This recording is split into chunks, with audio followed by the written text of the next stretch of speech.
हरिओम मित्रों, कैसे हैं आप सभी लोग और कैसा चल रहा है आप सब लोग का अध्ययन। आशा करते हैं आप सभी लोग का अध्ययन बहुत ही शानदार चल रहा होगा। तो आइए आज हम पढ़ेंगे। इसके पहले की कक्षा में नल चंपू ग्रंथ का पहला मंगलाचरण पढ़ चुके हैं। आज हम पढ़ेंगे इसका दूसरा मंगलाचरण। जयति मधुसहायः सर्वसंसारवल्ली जननजरठकन्दः कोऽपि कन्दर्पदेवः तदनुपुनरपाङ्गोत्सङ्गसञ्चारितानां जयति तरुणयोषलोचनानां विलासः।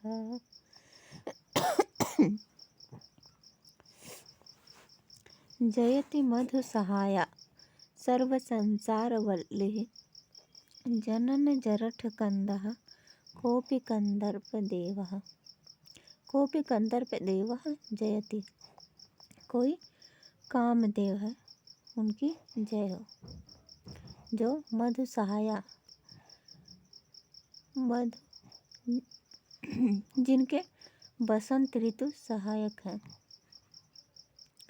ऐसे कामदेव की जय हो। जो सर्व संसार वल्ली, यहाँ पर रूपक अलंकार है।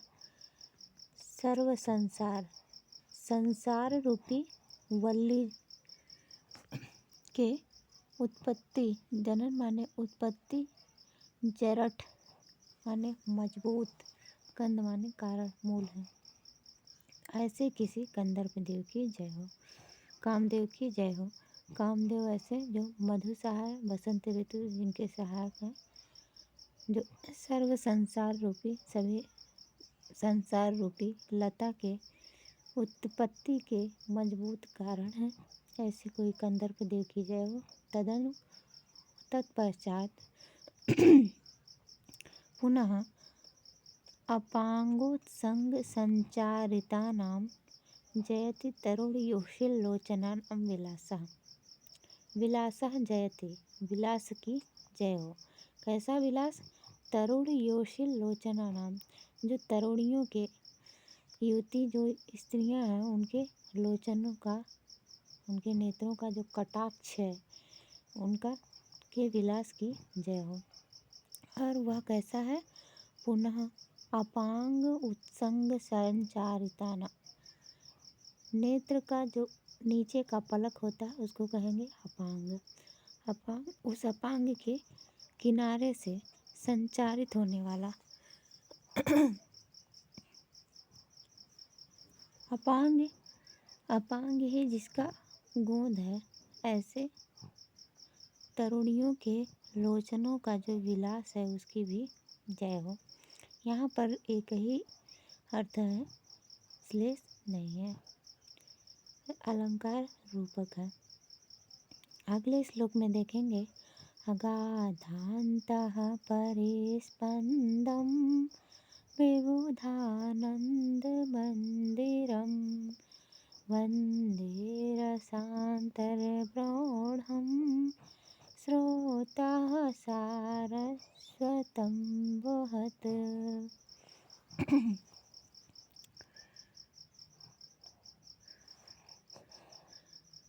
यहाँ पर दो अर्थ है, एक सरस्वती नदी के लिए है और एक कवि की भारती सरस्वती के लिए है, उसकी वंदना की गई है। अगाध है अंतः, अगाध माने गंभीर, अंतः माने अंदर, अगाध माने गंभीर, अंतः माने अंदर, परिस्पंदन स्पंदन करने वाला है, और विबुधान विद्वानों के आनंद मंदिरम, आनंद का जो मंदिर है, और रसांतर प्रौढ़म श्रृंगार इत्यादि रसों के प्रयोग हो जाने के कारण जो प्रौढ़ हो गया है, ऐसा सारस्वतम कवि की भारती का जो बहता हुआ स्रोत है उसकी वंदना करता हूँ, मैं उसकी वंदना करता हूँ। श्रोता वंदे, सारस्वतम श्रोता वंदे, भारती का जो स्रोत है, कवि प्रतिभा का जो स्रोत है, उसकी जय हो। दूसरा अर्थ सरस्वती नदी के लिए है अगाध अंतः परिस्पंदम, जो गहरा है, और परिस्पंदन उसके भीतर, मतलब उस गंभीर जल के भीतर परिह चारों ओर स्पंदन, जो आप जल देखे होंगे नदियों में तो एक भंवर होता है, गोलाकार घूमता रहता है पानी, उसको कहेंगे परिस्पंदन। और विबुध कहते हैं देवताओं को, देवताओं के आनंद का जो मंदिर है, देवताओं के आनंद का जो मंदिर है, और रसा माने पृथ्वी, अंतर माने पृथ्वी पर प्रौढ़ रूप से बहता हुआ जो सरस्वती का स्रोत है, उसकी भी जय हो। आगे का देखते हैं। ये 3 था मंगलाचरण।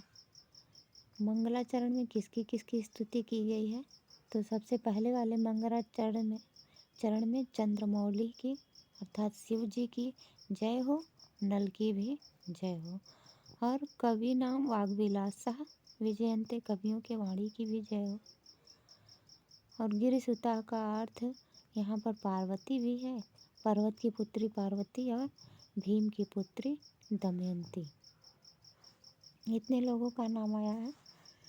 इसके बाद कंदर्प देवा जयति, कंदर्प अर्थात कामदेव की जय हो। पुनः तरुण योषित लोचना नाम विलासा जयति, युवतियों के लोचनों का जो विलास है उसकी जय हो। तत्पश्चात सरस्वती नदी का जो स्रोत है उसकी जय हो, और कवियों की कवि प्रतिभा की जो भारती है, भारती की बहता हुआ स्रोत है, उसकी जय हो। अब आगे हम देखेंगे। प्रसन्ना कांति हारिण्यो नानाश्लेष विचक्षणाः भवन्ति कस्यचित् पुण्ये मुखे वाचो गृहे स्त्रियः। भवन्ति माने होते हैं, कस्यचित् किसी के, मुखे माने मुख में, और गृह माने गृह में, घर में। मुखे वाचा मुख में वाणी, और गृह स्त्रियाँ घर में स्त्रियाँ। पुण्य पुण्य के द्वारा, किसी के पुण्य के द्वारा ही मुख में वाणी और गृह में स्त्रियाँ होती हैं। वे वाणी और स्त्रियाँ कैसी होती हैं, प्रसन्ना। वाणी के लिए भी यही विशेषण बताए गए हैं, और स्त्रियों के लिए भी प्रसन्ना वाचा और प्रसन्ना स्त्रियाँ। प्रसन्ना वाचा के लिए अर्थ लगाएंगे तो प्रसाद गुण से युक्त, अर्थात जो भी कहेंगे वह उसका सीधा सीधा अर्थ समझ में आएगा। प्रसाद गुण से युक्त वाणी, किसी के पुण्य से ही किसी के मुख में उसके पुण्य से ही मुख में प्रसन्ना वाणी होती है, और किसी के पुण्य से ही घर में प्रसन्ना स्त्रियाँ रहती हैं।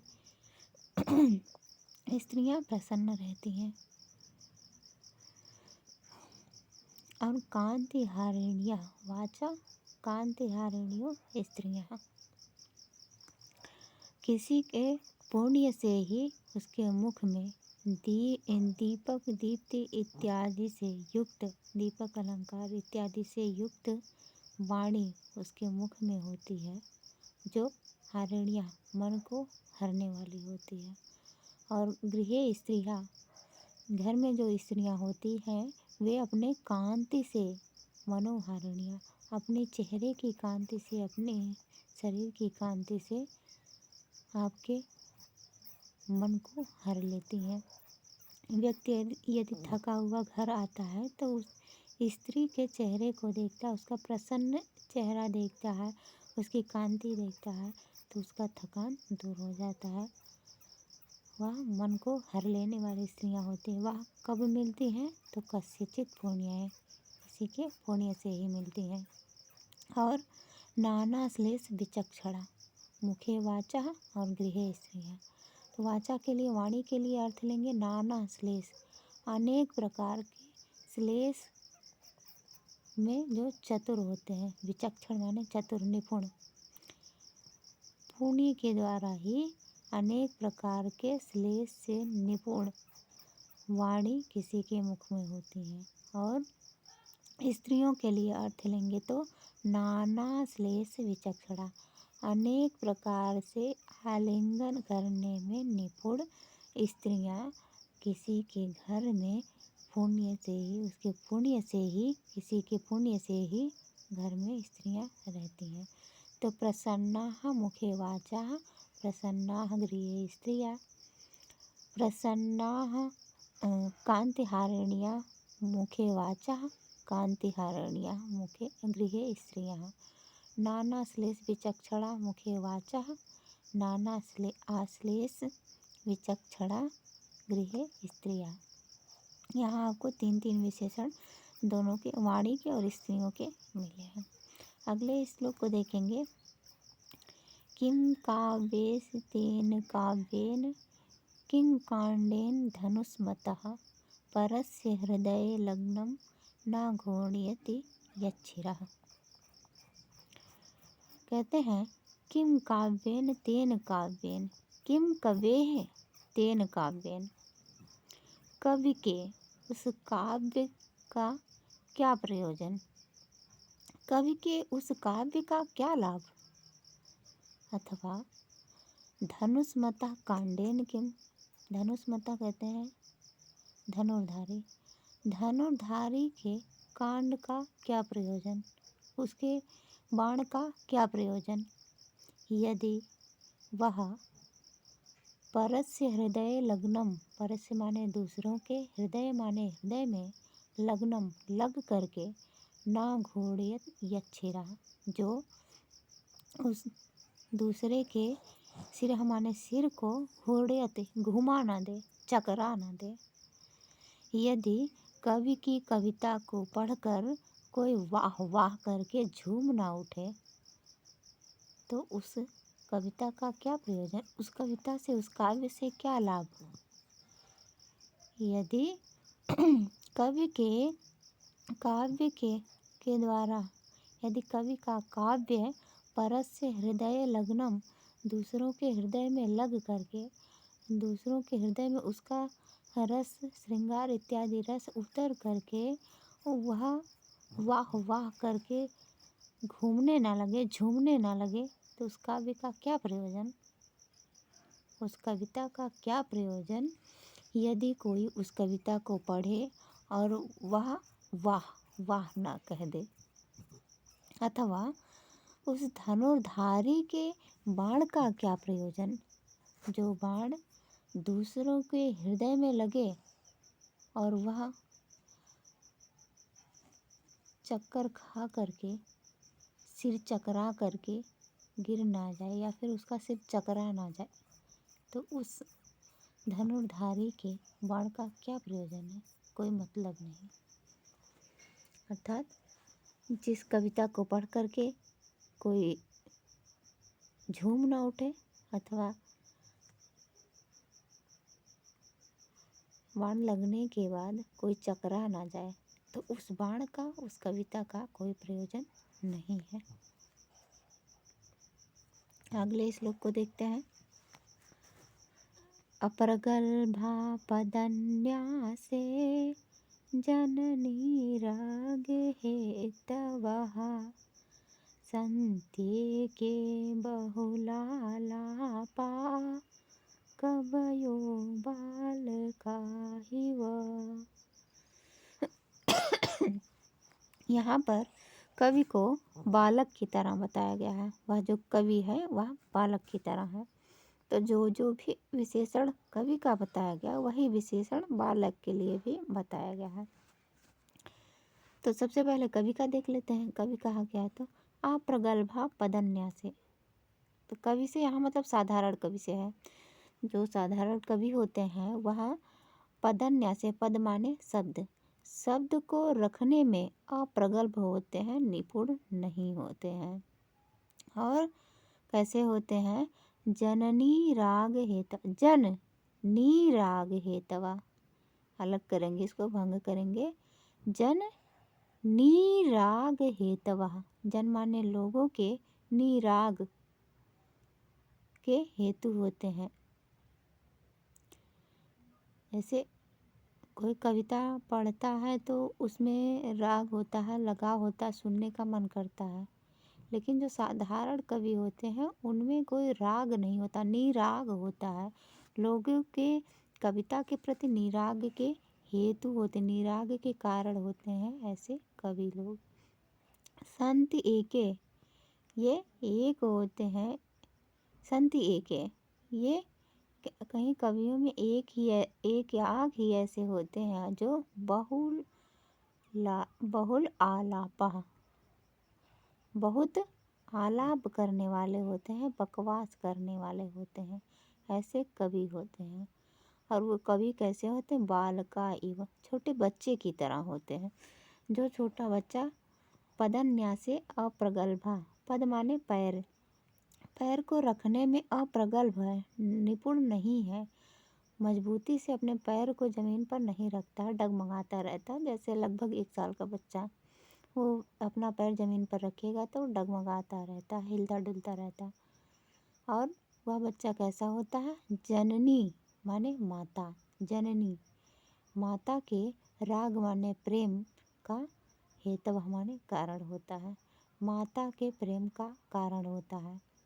और संत के ये होते हैं एक में बहुल आलापा, लाल होता है, लार, बहु माने बहुत, बहुत लार को पा माने पीने वाले होते हैं। बहुलालापा बालका, बहुत सारे लार को पीने वाले होते हैं। ऐसे बालक की तरह कवि भी होते हैं। पदन्यासे अप्रगल्भा कवि भी हैं, अपदन्यासे अप्रगल्भा बालक भी हैं। जन निराग हेतवा है कवि, और जननी राग हेतवा है बालक। बहुल आलापा कवय और बहुलालापा बालका, ये विशेषण आप देख चुके। तो आइए अगले को भी देख लेते हैं, एक और देखते हैं। अंतिम ये है अक्षमालाप वृत्तिज्ञः कुशासन परिग्रह ब्राह्मीव दौर्जनी संसद वंदनीया समेखला। यहाँ पर ब्राह्मी संसद और दौर्जनी संसद की वंदना की है। ब्राह्मी इव दौर्जनी संसद वंदनीय, ब्राह्मी संसद की तरह ही दौर्जनी संसद भी वंदनीय है। ब्राह्मी कहेंगे ब्रह्म को जानने वाले, ब्रह्म को जानने वाला जो संसद है, जो सभा है, उसकी तरह वह उसी की तरह दौर्जनी संसद भी वंदनीय है। किस तरह से? ब्राह्मी संसद कैसी है, दौर्जनी संसद कैसी है? ब्राह्मी संसद जो होता है अक्षमाला वृत्तिज्ञ, अक्षमाला लाप वृत्तिज्ञ,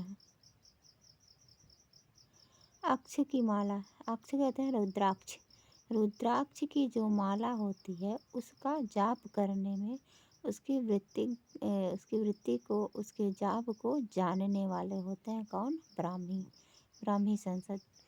और कैसे होते हैं ब्राह्मी संसद? कुशा आसन परिग्रह, कुशा का आसन ग्रहण करने वाले होते हैं। कुशा आसन परिग्रह, ब्राह्मी संसद कुशा के आसन को ग्रहण करने वाले होते हैं। और समेखला, मेखला से युक्त होते हैं, मेखला पहने हुए होते हैं। और उन्हीं की तरह वह जो ब्राह्मी संसद है वह वंदनीय, उन्हीं की तरह दौर्जनी संसद भी है। दौर्जनी संसद कैसी है?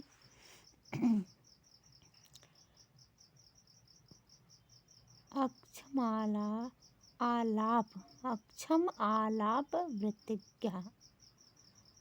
अक्षम माने जो सहने योग्य नहीं है, असह्य, आलाप की वृत्ति को जानने वाले हैं, बकवास को जानने वाले हैं, और कुशासन परिग्रह, बुरे शासन को ग्रहण करने वाले हैं। शासन जो राजाओं का शासन चलता है, मोदी योगी का शासन चल रहा है, उनमें से बुरे शासन को ग्रहण करने वाले हैं। और शासन का अर्थ है शिक्षा, गलत शिक्षा को ग्रहण करने वाले हैं।